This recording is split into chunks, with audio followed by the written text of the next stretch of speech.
What's good, peeps? Thanks as always for passing by the channel. Much appreciated. Hit that subscribe button if you guys are new. I am in a bit of shock. Shock level 1 to 10. 1 being not shocked, 10 being absolutely shocked. 7. So that's shock, right? I didn't see this one coming. I have done a lot of videos recently saying, can Frank deliver the big fights for Billy Joe? You know, that one at Stevenage Football Club, fighting at the Copper Box. I mean, don't get me wrong, Billy Joe has not helped himself, especially with the failed drug test against Demetrius Andrade, but Billy Joe is a talent. Can Frank deliver the very big fights? I mean, can he? Can he get Billy Joe versus Canelo? Can he get Billy Joe versus Golovkin? Billy Joe versus Charlo? Billy Joe versus, at the time, Danny Jacobs, Derevchenko? Don't think so. Don't think so. The biggest fight he's got Billy Joe so far, and let's not forget, Demetrius Andrade was a mandatory. The biggest fight he's got from him so far is David Lemieux. Do you know?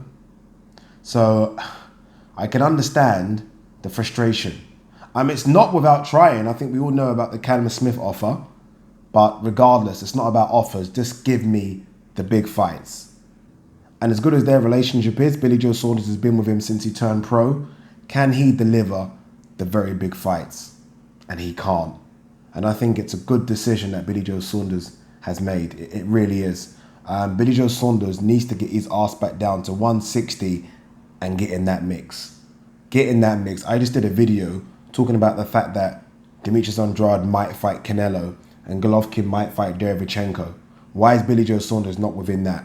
He doesn't belong at 168. He can compete with the guys at 168, but he can be a nightmare for any of these guys at 160. He needs to get in that mix. And I think he's made a fantastic decision. And now it's a case of where he goes.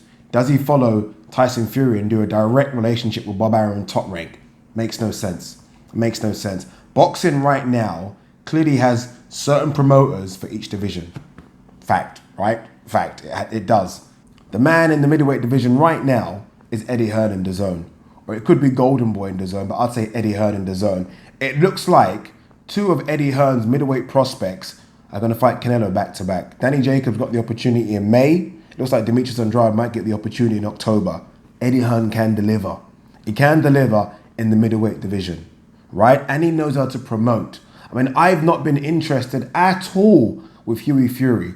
All of a sudden, he signs to Matchroom, fights Povetkin, and his name's fucking trending on social media. Makes sense. He's got to go now, and I think it's a fantastic decision. It really is. I do feel sorry a bit for Frank. Again, he has tried. We know it was £1 million plus offer for Callum Smith to fight on BT Sports. That got turned down. But if you're Billy Joe Saunders, you do not want to fight in a half-empty stadium in Stevenage. You don't want to fight in the Copper Box. You just don't. At this stage of his career, what is Billy Joe Saunders? I'm going to say he's 30, 31. It's big fights or big events from now on. I was going to say, though, we all talk about Frank Warren's stable being a very good stable. How much involvement now does Frank Warren have with Tyson Fury? After the Tyson Fury-Tom Schwartz fight, Tyson Fury spoke, and he spoke about how good a promoter Bob Arum was. Didn't mention Frank Warren. Billy Joe Saunders is now left. Carl Frampton's got a fight coming up, and I think he mentioned Top Rank and MTK Global. Didn't mention Frank either.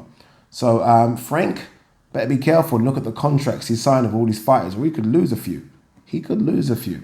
What do you guys make of Billy Joe Saunders leaving? Good, bad? I think it's absolutely fantastic.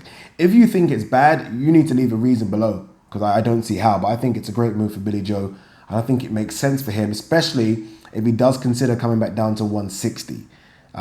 He has to. If he wants to stay at 168, then he might look at PBC and Al Heyman, but 160, DAZN. DAZN, Matchroom all day long. Peace.